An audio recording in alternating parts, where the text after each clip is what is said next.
محمد يعلو على هاب الرجال محمد. Na uyasikilize haya maneno ninayokuambia mara mbili mara tatu. Mimi ni mfarisayo bwana. Unaweza kuniona kama tu muhuni mmoja hivi, lakini uweze kujua kwa sababu kwenye Uislamu wanasema wala Mungu amwadhibu mtu yeyote mpaka mpelekee mjumbe. Pengine mimi ndo mjumbe wako na kuijia leo. Watakuja kuambiwa bana, lakini si ulimsikiliza mfarisayo pale? Mbona aliongea mapointi tupu, lakini wewe ukaleta jeuri na kutaka kutetea heshima yako, kwa sababu nyie mashehe nyie mnaojivika ushehe, wewe watu kama wakina nyie haji upepo. Ikiharibiwa dini, yani mtu ikitokea akatia doa na kuongeza kitu kwenye Uislamu wenu, kitu ambacho mtume hakukisema wala kukifanya, wala hamna tatizo. Ikitokea mtu akamtukana hata sahaba wa mtume, wale walikuwa na wafuasi wa mtume Muhammad, wala mashehe design yenu wala mnakuwa hamna tatizo kabisa. Lakini zikiguswa nyie heshima zenu au za mashehe wenu wale ambao mmesoma kwao, hapo hata kupigana mnaweza kupigana. Kwa ninawajua vizuri sana watu design yenu. Ninawajua sana. Mimi nyie Waislamu mniongopei kitu, nawajua nyinyi nje ndani nje. Nawafahamu vizuri sana. Sasa kwenye ukija kutaka kujibu maneno yangu, usitumie miemko. Muogope kwanza Mola wako, sikiliza hiki ninachokizungumza, je, kuna point ndani yake, alafu ndo ujibu sasa. Sawa? Hiyo ndiyo hitima kwa mujibu nilivyoelezea kiufupi kabisa. Tena na ndivyo ilivyo. Kunaandaliwa siku maalum, alofiwa anakuita wewe haji upepo, unachukua hela kutoka kwa huyo mtu, inasoma Qur'ani hapo na dua, zile Allahumma ghfirlaha warhamha waskanha fi janna kwa mwanamke, Allahumma ghfirlahu warhamhu waskanha fi janna kwa mwanaume. Ndivyo mnavyofanya haji upepo, na mnakuwa mmechukua hela. Kwani naongopa mzee?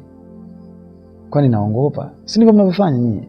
Sasa wewe ulikuwa unamkosoa yule jamaa, yule shekhe wa Kenya anaitwa Saidi Bafana, ukatumia kauli moja kwamba ni jahil, kwamba yule shekhe ni mjinga. Haji upepo, Ibilisi amekupambia vibaya sana. Hujafanya insaf kabisa kwa yule jamaa, hujafanya insaf. Alafu wewe subiri, ngoja twende taratibu kwanza. Hujafanya usawa, hujafanya insaf kwa huyo mtu. Kwenye Uislamu kuna kitu kinaitwa insaf, kumwongelea mtu kwa insaf, yani bila kumdhulumu, bila kumuonea. Umemuonea sana yule jamaa. Wewe ukawa criticize, unampinga kwamba hapana, hili jambo la hitima lipo kwenye dini na ni sehemu kwenye dini, na mwenye kufanya anapata thawabu kutoka kwa Mungu. Haji upepo. Iliposhuka aya ya kwenye Uislamu, Allah anasema al-yawma akmaltu lakum dinakum wa atmamtu alaykum ni'matin wa raditu lakum al-islama dina. Mimi sio mzuri sana kwenye Kiarabu, utanisamehe, lakini aya kwa mujibu nilivyojitahidi mimi mfarisayo kusoma ipo katika matini hiyo, kwamba leo hii nyie Waislamu nimekukamilisheni dini yenu na nimetimiza neema zangu juu yenu na nimeridhika. Aliomba mbingu na nchi, anakiri hapa kwenye hii aya kwamba ameridhika Uislamu ndo uwe dini ya watu kufuata.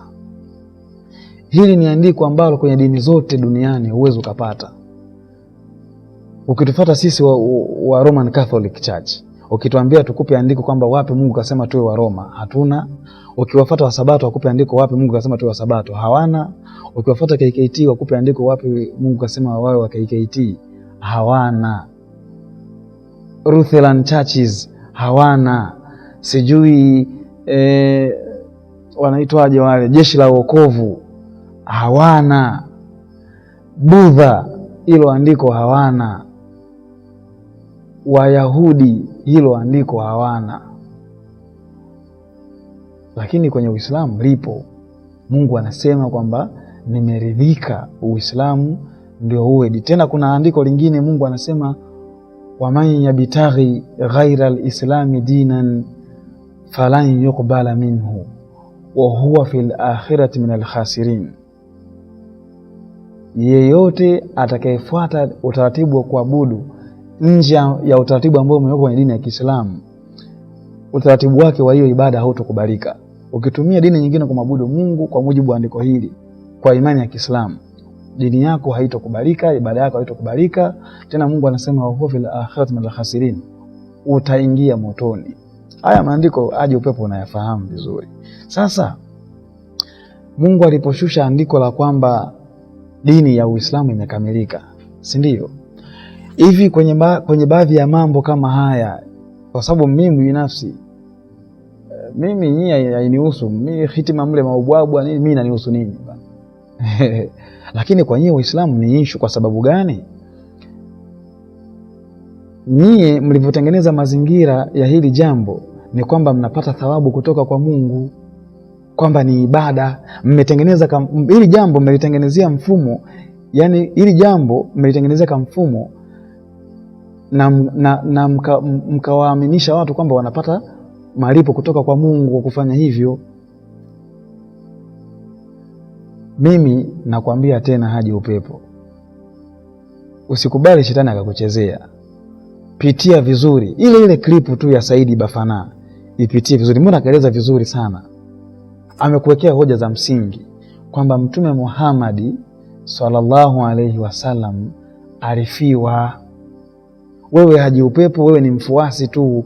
Mtume Muhammad ndiye aliyeshushiwa ufunuo wote ambao upo kwenye dini ya Kiislamu. Alifiwa na mke wake Hadija, na Mtume alikuwa anampenda sana Hadija, na ndio maana hata baada ya Hadija kufa aliendelea kufanya wema kwa marafiki zake na Hadija. Uongo kweli? Ni kwa sababu Mtume sallallahu alaihi wasallam alikuwa anampenda Hadija. Lakini pia akafiwa na watoto wake 6. Mtume Muhammad sallallahu alaihi wasallam aliyebakia hai ni Fatima tu peke yake. Katika watoto wa Mtume sallallahu alaihi wasallam ambao wameishi kidogo muda mrefu ni Fatima binti Rasulullah sallallahu alaihi wasallam, ushanielewa, ambaye baadaye kuja akaolewa na Ali bin Abi Talib. Sijui kama niko sahihi. Wewe Haji Upepo ndio unajua zaidi, kwa sababu wewe unajitia ushehe. Wewe una ushehe wote bwana, mimi sikufichi. Na kama kweli wewe ni shehe, basi kwa staili hiyo Waislamu wataendelea kuwa kwenye matatizo sana. Kama hata wewe Haji Upepo unazingatiwa kwamba ni shehe, wewe Haji Upepo, Waislamu hawawezi wakatoka kwenye hali ambayo mko nayo sasa hivi. Hamwezi mkatoka hapo. Sasa bwana, Mtume alifiwa na mke wake wa kwanza Hadija, mwanamke ambaye aliuhami sana Uislamu na alitoa mali zake nyingi kusapoti Uislamu, na akafiwa na watoto wake 6. Sio hivyo tu, Mtume pia alifiwa na ammi yake. Yani wewe waelewa maana ya ammi. Ammi tunaweza kusema ni kama baba mdogo wake Mtume, anaitwa Hamza. Kwenye ile vita ya Uhudi aliuliwa na washirikina waliokuwa hawaamini uwepo wa Mungu mmoja, na wakamfanyia kitu cha kikatili kabisa cha kumkata kwenye sehemu yake ya kifuani, na kwenye kifuani wakatoa vitu vya ndani wakaondoka navyo washirikina. Alifiwa. Kwa hiyo Mtume kafiwa na mke wake wa kwanza, kafiwa na watoto wake wa kuzaa mwenyewe 6 na baba yake mdogo Hamza. Lakini pia Mtume alifiwa na yule mzee aliyemlea yule Abi Talib, babu wa Mtume. Yule alimhamihami sana yule mzee.